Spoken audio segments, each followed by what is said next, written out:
Now, actress Helen Mirren has said she doesn't believe there's such a thing as being all male or all female. She thinks we're all somewhere in between, really. But it's interesting, Jane, isn't it? Because she's kind of saying just because you are one of those things doesn't make you male or female. It just makes you you. Yeah, they're like kind of preconceived ideas of what male and female should be. But when I remember, I love Helen Mirren, and when I was a junior reporter up in Birmingham, one of the first jobs I went to, I had to go on the set of a drama called Coming Through that she was doing with Kenneth Branagh. And it was quite a male set. And I was very young and I was terrified at the prospect of interviewing the pair of them. And I was just sort of standing there. And the photographer said, right, you know, Helen, could you... Kenneth, can you look at the camera? And Helen, if you could look at him sideways like that. So he's facing... She went, I will not. She said, we either both look at the camera or we both turn and look at each other. But I'm not looking at him when he's not looking at me. And I remember thinking, I really like you. Because she was really kind of... She knew, you know, what she wanted to do and not... She wasn't bothered about whether it made her unpopular or not. And that really stuck with me all through my career. I thought, no, I'm going to be Helen... I'm going to channel Helen Mirren. And I'm never going to do anything I don't want to do. And then and you must have had to do that because working in newspapers, you know, there were very few women working in newspapers. It was a very male-dominated environment, as was television when I started in the early days.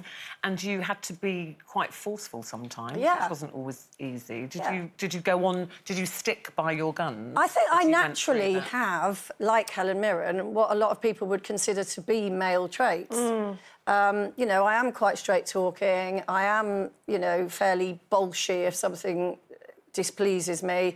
I don't sort of shy away from things. But then, you know, I don't know. I mean, I get what she means about that kind of grey area in the middle. And I think if you, you know, say to kids at a young age, well, you're a girl, so you've got to, you know, wear pretty dresses and do ballet, and you're a boy, you've got to man up. I think that's a really... I mean, I think that is changing now, but very much, you know, it's about conditioning, I think, for our generation. I say generation, I've got a 30-year-old sitting here.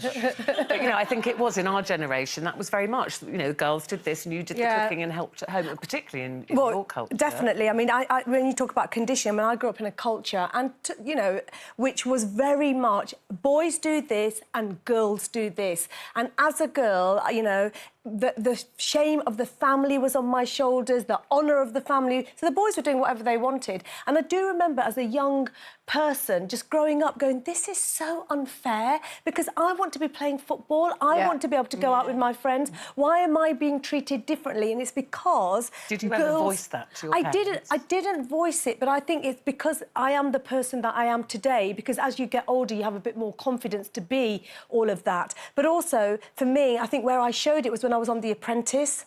So I remember... I was the gobby one. I was the most annoying woman in Britain because... Do you think if you were a man, you wouldn't have had that title? Well, people would have thought, oh, actually, she's just really brave.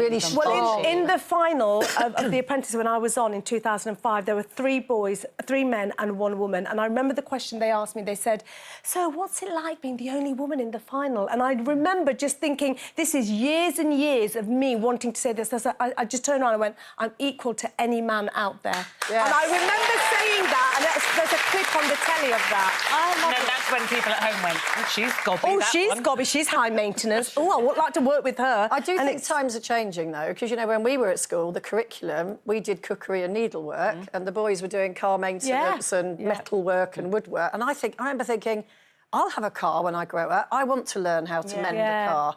But we weren't allowed to. I think it's weird because I 100% agree. I don't even know why we end up saying this is what men do, that's what women do. Those sort of stereotypes, I think, are redundant nowadays and anyone can be whoever they want to be.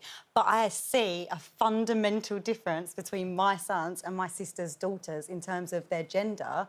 And I wonder if everything was entirely neutral, whether the girls would still want to wear a tutu and whether the boys would still want to play with football. So when you say you notice the difference when the boys are with their cousins, what differences do you see between boys and girls? The girls are extremely organised. They love, like, putting their toys away really well, and they listen.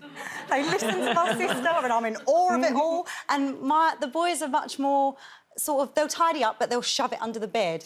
And they'll listen, but they'll listen for 2 seconds, and then they're like, right, what else is happening? And I see it in Joe, and I see the trait, like, I mean, as an adult male, and I see the traits of my nieces in myself as an adult woman. But do you think that's conditioning? Well, I don't know. Society. I wonder if that is society's conditioning, or if we are born fundamentally who we're going to be with our personalities, and conditioning can affect it and change it. I read some research that's been done recently where they said that if a job is advertised, OK, and it says you need to speak French, have a business degree and 3 A-levels, a woman will read that and go, well, I've got 3 A-levels, I've got a really high grade, you know, really high business degree. Oh, I don't really speak French, I haven't spoken French for years. No, I won't apply for that. The guy will go, I've got that, got the business degree, don't speak French, never mind, I'll apply anyway. I'll blag it. OK, so very quickly, reincarnation, would you come back as a man or a woman? Oh. I'm coming back as a woman because I like being a woman and I believe I can do anything a man could do, apart from being as strong physically sometimes, but I've never felt anything other than equal to a man. Ira? Can I have a bit of both?